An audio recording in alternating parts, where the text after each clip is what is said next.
બસ ઉગતા બંધ પડી જાય છે, તેમ ગમે તેવા ચાળાવાળી ક્રૂર અને મુખને દીન કરનારી પામરતા આ ગ્રંથનો અભ્યાસ થતા બંધ પડી જાય છે. જેમ પવનો ચિત્રમાં આલેખેલી લતાને કંપાવી શકતા નથી, તેમ ચિંતાઓ પરબ્રહ્મરૂપી ભીંતમાં અત્યંત ચોંટી ગયેલી પરમ ધીરજવાળી બુદ્ધિને કંપાવી શકતા નથી. તત્વને જાણનારો માણસ વિષયોની આસક્તિરૂપ ખાડામાં પડતો નથી, કારણ કે જેણે માર્ગ જાણ્યો હોય એવો કયો માણસ ખાડામાં પડવા દોડે? પતિવ્રતા સ્ત્રી જેમ યોગ્ય રીતે પ્રાપ્ત થયેલા અંતઃપુરના આંગણામાં રમે છે, તેમ સારા શાસ્ત્રોના પ્રસંગથી સારા આચરણો કરનારાઓની બુદ્ધિ યોગ્ય રીતે પ્રાપ્ત થયેલા અવિરોધી કાર્યોમાં રમે છે. લાખો અને કરોડો બ્રહ્માંડોમાં જેટલા અંતઃકરણો છે, તે પ્રત્યેક અંતઃકરણમાં વિરક્ત બુદ્ધિવાળો પુરુષ બ્રહ્માંડોને રહેલા દેખે છે. મોક્ષના ઉપાયો સમજવામાં આવવાથી જેનું અંતઃકરણ શુદ્ધ થયું હોય છે, તે પુરુષને ભોગનો સમૂહ કદી પણ ખેદ આપતો નથી, તેમ તે તેને કદી પણ આનંદ આપતો નથી. પ્રત્યેક અંતઃકરણમાં બ્રહ્માંડોના અસીમ સમૂહો પ્રકટ થાય છે અને લીન થાય છે. તત્વવેત્તા પુરુષ તેમને પાણીમાં ઉછળીને લીન થતા મોજા જેવા સમજે છે. તત્વવેત્તા પુરુષ કાર્યોના તથા ફળોના સ્વરૂપોને જાણે છે, છતાં પણ અજ્ઞાની ઝાડની પેઠે તે પ્રાપ્ત થયેલા અનિષ્ટોનો દ્વેષ કરતો નથી, તેમ જતા રહેલા ઇષ્ટોની ઈચ્છા કરતો નથી. ઇષ્ટ તથા અનિષ્ટ ફળોની પ્રાપ્તિ થતાં પણ હૃદયથી અજીત રહેનારો તત્વવેત્તા પુરુષ પોતાને જે મળે છે તેને અનુસર્યા કરે છે અને તેથી તે બીજા લોકો જેવો જોવામાં આવે છે. આ ગ્રંથને સંપૂર્ણ રીતે સમજી વાંચી તેના પ્રત્યેક શ્લોકનું વિવેચન કરવામાં આવે તો અનુભવ થશે કે આમાં જે કહ્યું છે તે સઘળું યુક્તિ સિદ્ધ છે, પણ વરદાનના કે શાપના વચનની જેમ કહી દીધું નથી. આ શાસ્ત્રરૂપ કાવ્ય શબ્દાલંકારોથી તથા અર્થાલંકારોથી શણગારેલું છે, રસમય છે, સુંદર દ્રષ્ટાંતોથી સિદ્ધ છે અને સમજવું સહેલું છે. જેને પદોનું તથા પદોના અર્થોનું થોડું ઘણું જ્ઞાન હોય છે, તે પુરુષ પોતાની મેળે જ આ ગ્રંથને સમજી શકે છે, પણ આમાં જે તત્વ છે તેને તે જાણી શકતો નથી. માટે તેણે પંડિતના મુખથી આ ગ્રંથ સાંભળવો જોઈએ. આ ગ્રંથ સાંભળવામાં આવે, વિચારવામાં આવે અને સમજવામાં આવે તો માણસને મોક્ષની પ્રાપ્તિમાં તપની, ધ્યાનની કે જપ આદિની કાંઈ પણ અપેક્ષા રહેતી નથી. આ શાસ્ત્રના દ્રઢ અભ્યાસથી અને તેના વારંવાર અવલોકનથી ચિત્ત સંસ્કારી થાય છે અને અપૂર્વ પાંડિત્ય પ્રાપ્ત થાય છે. જેમ સૂર્યનો ઉદય થતા પ્રયત્ન વિના જ પિશાચ પોતાની મેળે શાંત થાય છે, તેમ આ ગ્રંથનો અભ્યાસ થતા હું અને જગત એવા પ્રકારનો દ્રષ્ટા તથા દ્રશ્યરૂપી પ્રબળ પિશાચ પણ પ્રયત્ન વગર પોતાની મેળે જ શાંત થાય છે. જેમ સ્વપ્નની ભૂલ જાગ્રત અવસ્થાથી જાણ્યામાં આવ્યા પછી કાંઈ પણ ભમાવતી નથી, તેમ હું અને જગત એવી રીતની દ્વૈતરૂપી ભૂલ પણ જ્ઞાનથી જાણવામાં આવ્યા પછી કાંઈ પણ ભમાવતી નથી. તે તો એમને એમ જ શાંત જ થઈ જાય છે. જેમ સંકલ્પથી ઉઠાવેલા નગરમાં આવ્યાથી પુરુષને હર્ષ શોક બાદ કરતા નથી, તેમ આ જગતરૂપી ભ્રમ જાણવામાં આવ્યાથી પુરુષને હર્ષ કે શોક બાદ કરતા નથી. જેમ સૂર્યના ચિત્રને ચિત્રરૂપે જાણવાથી સર્પના ચિત્રને ચિત્રરૂપે જાણવાથી તે સર્પ ભય આપનાર થતો નથી, તેમ જગતરૂપી સર્પને યથાર્થ રૂપે જાણ્યા પછી તે સુખ કે દુઃખને આપનાર થતો નથી. જેમ જાણવાથી ચિત્રના સર્પનું સર્પપણું એમને એમ નષ્ટ થઈ જાય છે, તેમ અધિષ્ઠાનને જાણવાથી સંસારનું સંસારપણું એમને એમ નષ્ટ થઈ જાય છે. અધિષ્ઠાનની નીચે ટાંચ છે, કલ્પિતના આધારરૂપ બ્રહ્મને. જેમ સર્પના ચિત્રને ચિત્રરૂપે જાણવાથી તે સર્પ ભય આપનાર થતો નથી, તેમ જગતરૂપી સર્પને યથાર્થ રૂપે જાણ્યા પછી તે સુખ કે દુઃખને આપનાર થતો નથી. જેમ જાણવાથી ચિત્રના સર્પનું સર્પપણું એમને એમ નષ્ટ થઈ જાય છે, તેમ અધિષ્ઠાનને જાણવાથી સંસારનું સંસારપણું એમને એમ નષ્ટ થઈ જાય છે. ફૂલને કે પાંદડાને વીંખી નાખવામાં થોડોક પરિશ્રમ પડે છે, પણ તેટલો થોડો પરિશ્રમ પણ અધિષ્ઠાન રૂપ બ્રહ્મને જાણવાથી વીંખી નાખવામાં આવતો નથી. સુધારેલું છે, પ્રભુએ જ સુધરાવ્યું છે. ફૂલને કે પાંદડાને વીંખી નાખવામાં થોડોક પરિશ્રમ પડે છે, પણ તેટલો થોડો પરિશ્રમ પણ અધિષ્ઠાન રૂપ બ્રહ્મને જાણવાથી સંસારને વીંખી નાખવામાં પડતો નથી. ફૂલને કે પાંદડાને મસળવામાં હાથ ચલાવવા પડે છે, પણ સંસારને મસળવામાં તો કેવળ બુદ્ધિને જ રોકવાનું કામ છે. બીજા કોઈ અવયવ ચલાવવાનું તેમાં કામ નથી. સુખદાયી આસન ઉપર બેસવું, જેવા મળી આવે તેવા ભોગો ભોગવવા અને સદાચારથી વિરોધી હોય એવા કાર્યો ન કરવા, દેશ કાળને અનુસરીને બનતા સત્સંગથી સુખપૂર્વક આ શાસ્ત્રોનો અથવા ઉપનિષદ આદિ શાસ્ત્રોનો સૂક્ષ્મ વિચાર કરવો. આથી આ સંસારની શાંતિ આપનારો પરમાત્માનો સાક્ષાત્કાર થાય છે અને એ સાક્ષાત્કારથી ફરીવાર યોનિરૂપી યંત્રમાં દબાવવું પડતું નથી. એ પ્રમાણે સુગમતા છતાં પણ એથી ડરી જઈને જે પાપીઓ ભોગના રસમાં લંપટ રહે છે, તે અધમોને તેમની માતાના મળના કીડારૂપ જાણવા અને તેમનું નામ પણ લેવું નહીં. નીચે ટાંચ છે. વિવેકી મનુષ્યે આ વચનોનું તાત્પર્ય સમજી પોતાના પારમાર્થિક કર્તવ્યના અનુષ્ઠાનમાં પ્રમાદ કરવો ઉચિત નથી. હે રામ, હવે હું અત્યંત શુદ્ધ બુદ્ધિવાળાઓના પ્રાણરૂપ અને જ્ઞાનનો વિસ્તાર કરનારું આ શાસ્ત્ર કહું છું, તે તમે સાંભળો. પ્રથમ એ શાસ્ત્ર કઈ રીતે સાંભળવું અને કઈ રીતે તથા કઈ પરિભાષાથી શાસ્ત્રના અસાધારણ સંકેતથી તેને વિચારવું તે હું કહું છું, તમે તે સાંભળો. બસ તૈયારી છે. ના, લાંબો છે. ઓમ ઓમ ઓમ. પ્રસાદ આપી.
છે 48 છે ને કાલના જે બધા છે ને અડધા એટલે આજ સુધી એટલે કેટલા છે? આ 48 છે, બીજા આવા 11 છે. હા, છે જૂના પડેલા 11 નવા પ્રસાદ મળે છે. આજે આવ્યા છે પ્રસાદ. આ કેટલા? 48. બધાને પૂછજે છે ને બધા થઈને પહોંચી છે. જેમ ખુશ રહે પછી આ બી આ અડધા 11 છે. બીજા પેલા છે બીજા બનાવે છે પેલા એ નહીં, એ તો આજે બનાવે કાલ માટે એમને. ખૂબ સાહેબ એમાંથી લેવાય. હા, કદાચ છેલ્લે કોઈ રહી જાય એમાંથી લઈ આવશે. એમાંથી લેવાય ને તો આપી દેવાનું બધાને એક. આ બધું સરખું જ છે.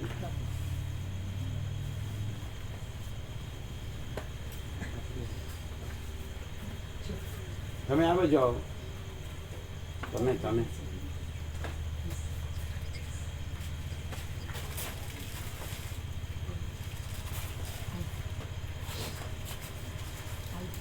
એમણે લીધેલું છે આજે આવ્યા હોય ને આપો આજે આવ્યો વેલ્યો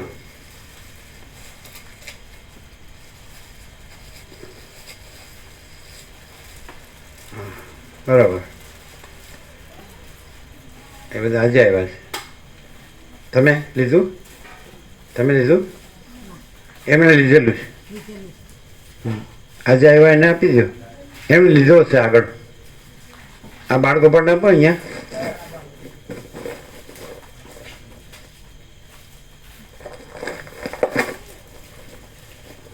એ પાછળ બેઠા છે એમને આપી દીધું ને હા તો હવે આ પ્રસાદ જેને બાકી હોય ને જ આપજો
પહોંચી ગયો ને બધા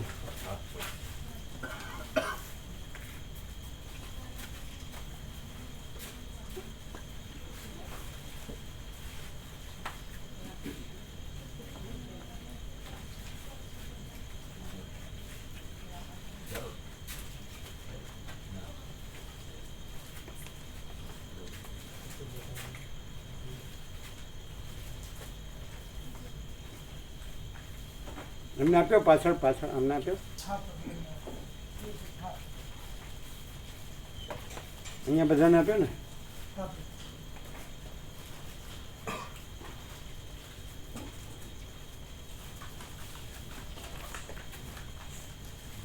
પહોંચી ગયો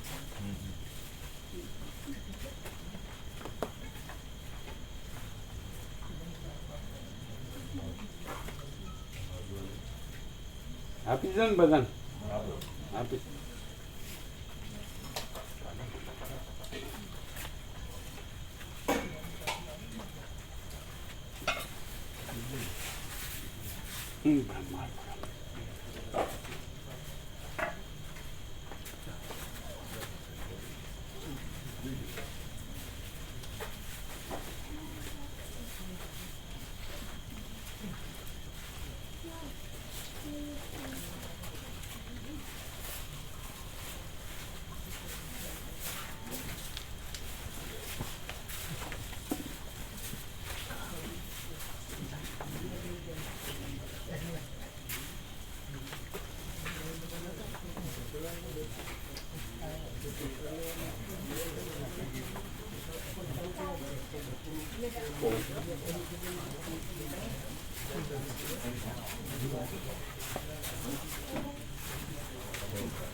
અહીંયા પેલું વાગે એવું તો બંધ કર્યું કીધું એને બરાબર બાંધ્યો ગમે એટલું અથડાય તો વાગે નહીં. પેલું એક વધારે આમ બાળ જેવું છે ને અણી નીચે અણી જેવું એમ નહીં એટલે પાતળો થર ન હોય ખૂબ ઘટ્ટ વાગે નહીં આમ વાગે તો પણ વાગે નહીં એવું બાંધ્યું બાંધ્યું પેલું ખાસ જે નીચે બહાર નીકળે છે ને વધારે અણીવાળું બીજું તો વાગે એવું નથી એ જ એક વાગે એવું એટલે બાંધ્યું બરાબર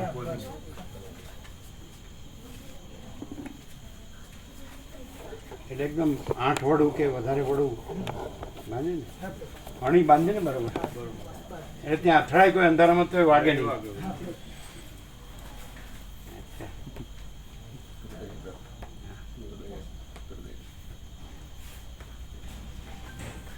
આજ તો છો ને તમે આનંદ પ્રભુ રોકાઈ પછી નીકળી જાય. મળે ને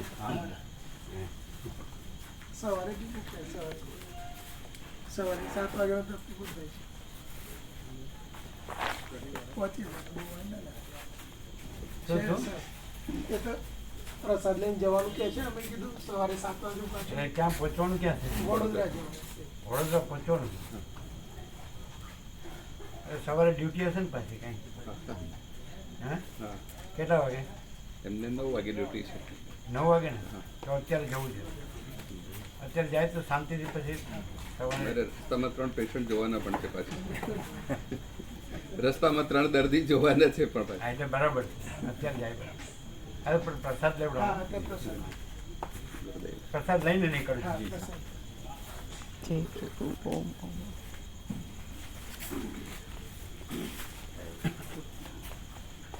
તારીખે 500 છે, ત્રીજી તારીખે 500 ચિરાગ પ્રભુ એમને વહેલો પ્રસાદ દેવો. બધાની સાથે વાત થશે. લાડુ મોહનથાળ લાડુ કોનો છે? લાડુ અમારા એટલે વિષ્ણુ પ્રભુ મોહનથાળ પ્રસાદ દીધા ત્રીજી તારીખે બસ 3 બરાબર કરવાનું. હા હા એ તો વાપર એટલે કેવી રીતે બપોર પૂરતું જ કે પછી સવાર બધા આવે ને આપવાનું છે? બધે ના આપો. અહીંયા પેલો ડીશ ફીશ છે એમાં મૂકી દેશે. સવારે સાંજે આપવાનું. સવાર સાંજે પણ આપવાનું અને બપોરે પણ. બરાબર. લાડુ પેલું બે આપવાનું વિષ્ણુ પ્રભુને છે ને અમારે બે આપવાનું. એ તમારું જ અમારે તો વિષ્ણુ બહુ પ્રભુ 4 જણનો પ્રસાદ છે. હા ને એક ચાર ટાઈમ કિલો થાય ટોટલ. હા 4નો થાય. 3 તારીખે 4 જણનો થાય. બે લાડુ ને એક મોહનથાળ. મોહનથાળ ને એક બાસુંદી. બરાબર. તમારું એ ખાલી બપોરના આપવા પૂરતું જ. બપોરના બે આખો એક ત્રણે એટલા બનાવો. ત્રણે ટાઈમ. બે સરખા જ બનાવો અમારા વિષ્ણુ પ્રભુના. એટલે 3 ટાઈમ આપવાનું. હા હા મોહનથાળ 3 ટાઈમ આપવાનું. બરાબર. હા હા.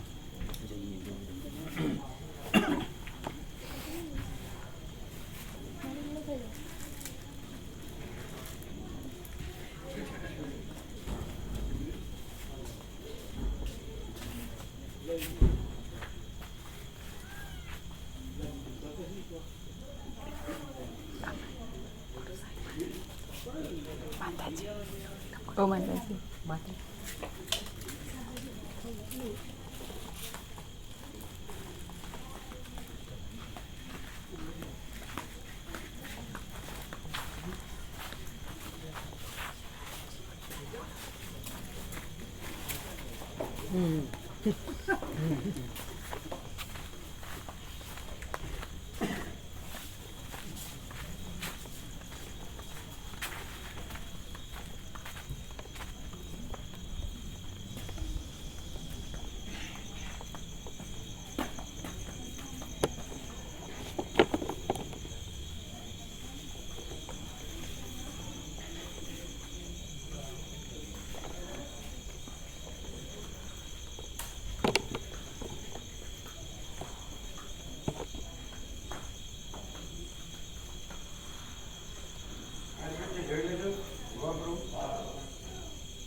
બીજે ક્યાંય જોઈ લેજો.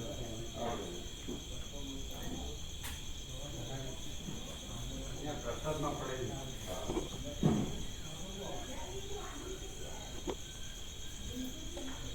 હા અહીંયા છે જો પ્રસાદ ઉપર જ છે. જવા દે પેલા જવા દે આગળ જવા દે ગઈ ક્યાં ગઈ? બે હતી. કાઢો કાઢો કાઢો કાઢો કાઢો બંધ રાખો તમારું બાણું. બાણામાં અંદર જશે. હું કામ કરતી નથી. 3 છે. જાઓ કે કાઢો કાઢો કાઢો કાઢો કે આ પછી આવશે તમારું બાણું ખોલું. ઘડી આવી ગયું. ગઈ કાઢો